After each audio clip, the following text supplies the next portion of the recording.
Mohamed Erian, the PIMCO CEO and co-CIO, is joining us now on this program. And Mohamed, thanks so much for joining us. I want to ask you first about comments from Bill Gross, who was just on Bloomberg Radio and said, look, the numbers that came out this morning suggest that the Fed is not going to taper, that it's going to just stay on course with QE. Do you agree? I do. This is a muddled middle number when it comes to the Fed and when it comes to markets. It's not strong enough to give the Fed assurances of this handoff that everybody wants, the growth handoff. But it's not weak enough for it to say, I'm going to increase QE a lot. So the Fed is going to look left and right, and we suspect it's going to be frozen. For economists, it confirms what you've heard over and over again.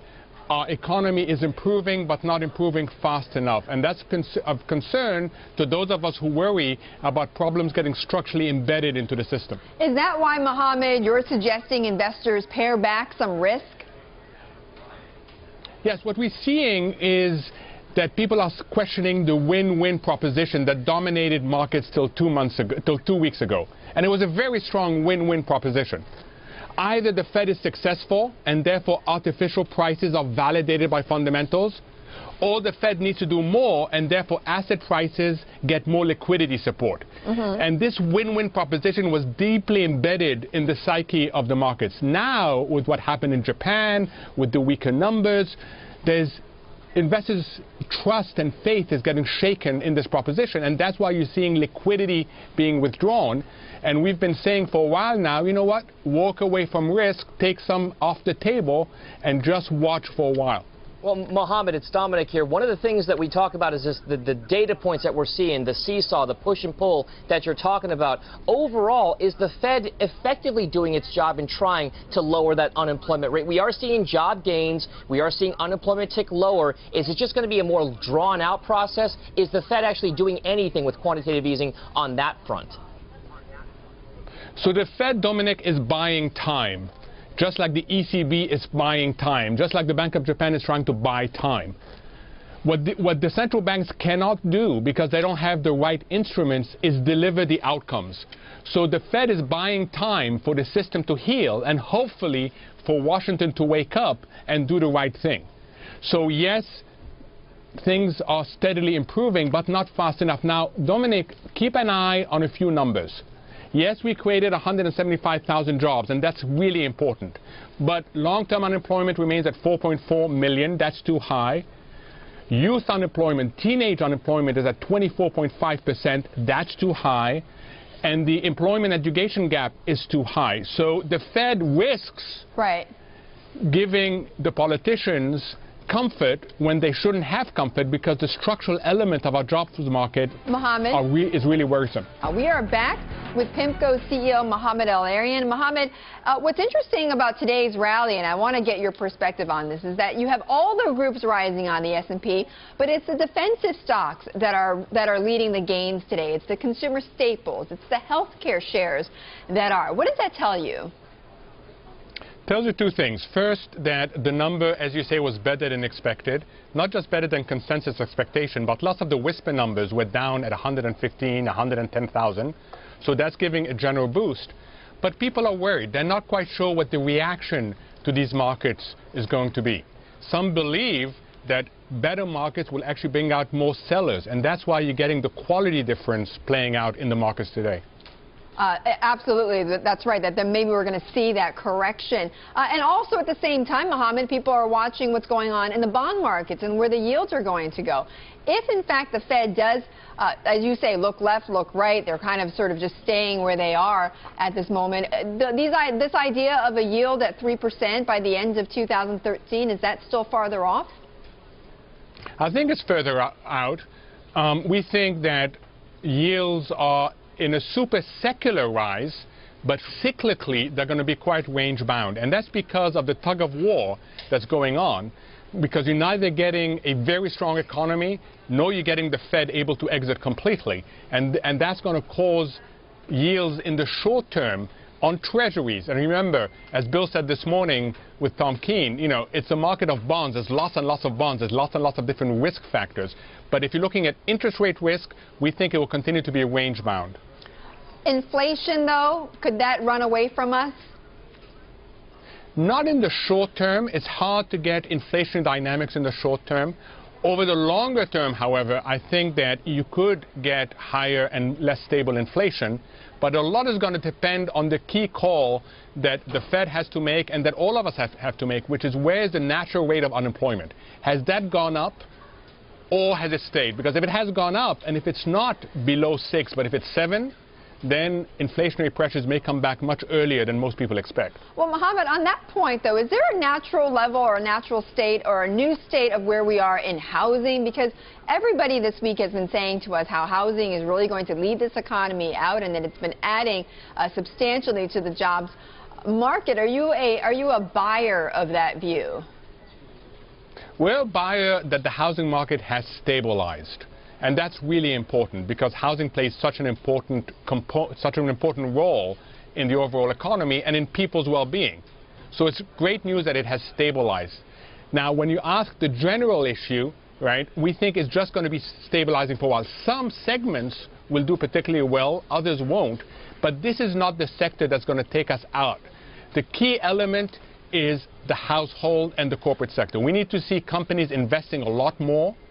And we need to see people having greater confidence in their ability to increase their earnings. And that's another thing that the employment report was worrisome on, is it suggested that our average hourly earnings are flat.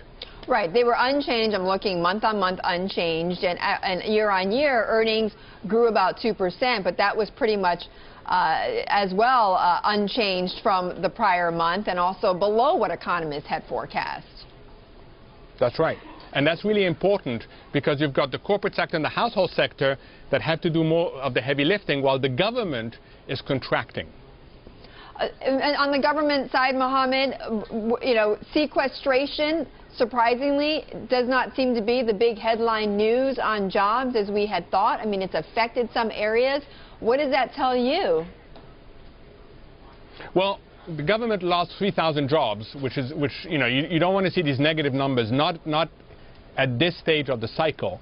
So that's not good news. The sequester issue is a really difficult one, Betty, because it's so sector specific that it's going to play out over time as opposed to have an immediate impact, and that's what we're seeing. Mohammed Erian, the CEO of PIMCO, staying with me, and of course, Mohammed, you and I have talked quite a bit about the Chinese economy. What do you think the president needs to press with the Chinese president at this weekend summit?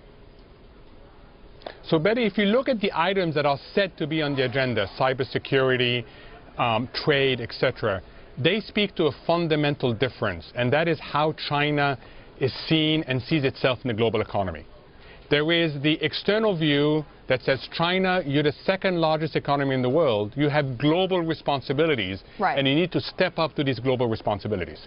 That's the view that the U.S. and many others take. Then there's the Chinese view that says, we may be the second largest economy, but we're still a poor country. Our per capita income is very low, and therefore we have to worry about our national responsibilities. And it's that conflict between global and national responsibilities that plays out in cyberspace, that plays out on trade, on the exchange rate, and it's really important that we converge to a common view. And isn't it going to be more difficult, Mohammed, for the president to press the Chinese on cyber attacks when, as we know, the White House is facing a bigger and bigger blow-up over its own surveillance program?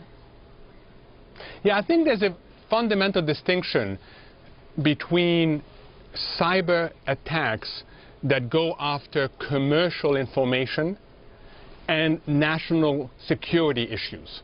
I think, most people would agree, even if you even go to the Russians and the Chinese, they say spying for national security issues is fine. But spying for commercial issues, that's a different issue. And that's the difference, is whether there is that difference out there. The problem is a lot of the cybersecurity have to do with companies, right? Companies that feel that their secrets are being taken away from them. Right, that they're being stolen. Mohammed, let's pivot for a moment, though, staying in Asia, but pivot to Japan, because I want to play for you, Japan obviously a big factor in the markets these days. I want to play for you your colleague again, Bill Gross, what he said about Japan's stimulus policy and how it's wreaking havoc on the market. The Bank of Japan has set in motion, perhaps an unanticipated increase in currency, interest rate, and spread volatility. They didn't want to do this, but, we suppose that they expected their QE to act much like the Fed's QE, and that was, dampening volatility and keeping interest rates low. That hasn't happened. So why isn't that happening, Mohammed? So a couple of reasons, and this is really important because what's happening in Japan is having an influence on other markets. First, the Japanese thought, you know what, we can do QE, and we'll do QE that's 3 times as much in relative terms as the US. Right. And the markets initially responded very enthusiastically to that, until they realized that Japan's initial conditions are much worse. The demographics are much more challenging. Yields started from a much lower base. They cannot capture demand internally, they also have to capture it externally. So other countries started saying, hey, wait a minute, I don't want my demand being taken away by you. So what we're seeing now is a bit of a rejection to QE in Japan. And that has raised questions in people's mind about the notion that central banks are all powerful and therefore they can deliver any market outcome. Could that have any impact on our own stimulus? Oh, it will have an impact on the impact of the influence, and we've seen it.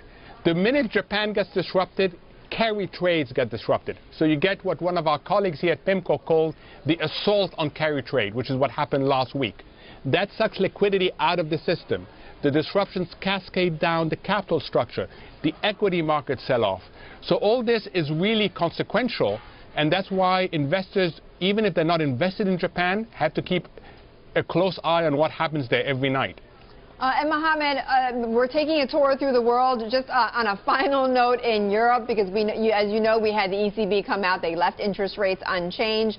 Draghi feels a bit more optimistic about next year. Is he a little bit too ahead of his time there in Europe? Yes, and I think that even ahead of that time this year, even though they're revising down their projection. So they've revised down their projection of growth to -0.6. We think it's more likely to be between -0.75 and -1.25, so it's going to be an even more difficult year this year, and we just don't see how they rebound to over 1% next year. It's hard to identify the source of demand that's going to cause that. So I think the outlook, unfortunately, is not as good as the ECB would like it to be. Mohammed, thank you again for joining us and staying with us through the opening bell. Mohammed Erian, the PIMCO CEO and co-CIO.